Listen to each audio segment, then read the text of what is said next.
আমার নাম তারিণীচরণ ব্যানার্জি। যদিও সকলের কাছে আমি তারিণী খুড়ো বলেই পরিচিত, সে বড়ই হোক ছোটই হোক। আমি অকৃতদার।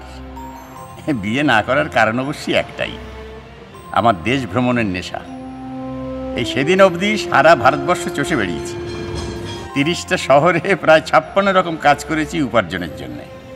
এখন এই 72 বছর বয়সে চরকিবাজি থামিয়ে এই কলকাতায় এসে রয়েছি বেনেটোলা লেনে একটা ফ্ল্যাট নিয়ে। এখন অবশ্যই চলেছি বালিগঞ্জের উদ্দেশ্যে। সুইনো স্ট্রিটের এক বাড়িতে আমি সপ্তাহে 3 দিন যাই। সেখানে আমার এক ফ্যান ক্লাব আছে। আমার বিচিত্র সব গল্প শুনতে তারা বিশেষ আগ্রহী। না না, বুড়ো নয়, এরা সব যাকে বলে খুদে। সুনন্দ, নেপলা, ভুলু, চটপটি ও পল্টু।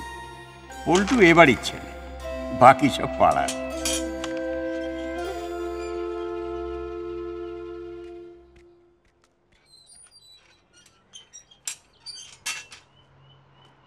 এসে গেছেন। Good afternoon, good afternoon. সবাই হাজির দেখছি। হ্যাঁ, আচ্ছা, চ এই বল্টু, এইটা খোল।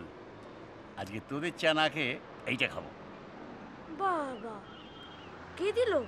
আমার এক ভাইপো চা কোম্পানিতে কাজ করে, সে দিয়েছে। ও দাঁড়া দাঁড়া দাঁড়া,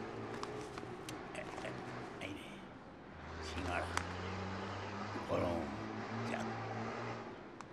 এই পল্টুর দাদু প্রদ্যুৎ সরকার ছিলেন ঢাকার জেনারেল ব্যারিস্টার। আমি ছিলাম তার পড়শি। সেই তখন থেকেই সরকার পরিবারের সঙ্গে আমার আলাপ। হ্যাঁ, রেডি রেডি।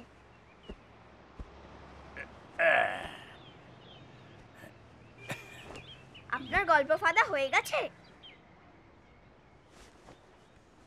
গপ্প ফাঁদা হয়ে গেছে? আমার গপ্প ফাঁদ দেওয়া হয় না রে ছোকরা। যা স্টক আছে না, ফুরুতে ফুরুতে তোদের গোঁপদাড়ি বেরিয়ে যাবে। গোপদারি? আগে হ্যাঁ, 2টো আরব্য উপন্যাস হয়ে যাবে। তার মানে 2002 নাইটস? Yes sir. তাহলে শুরু হোক। দাঁড়া দাঁড়া, আগে ওই নতুন চায়ে একটু চুমুক দিয়ে নি। চায়ের কাপে ঠোঁট না ঠেকালে না গল্প খোলে না। কিন্তু কিসের গল্প শুনবো সেটা বলুন। আজকে শুধু ভূতের গল্প।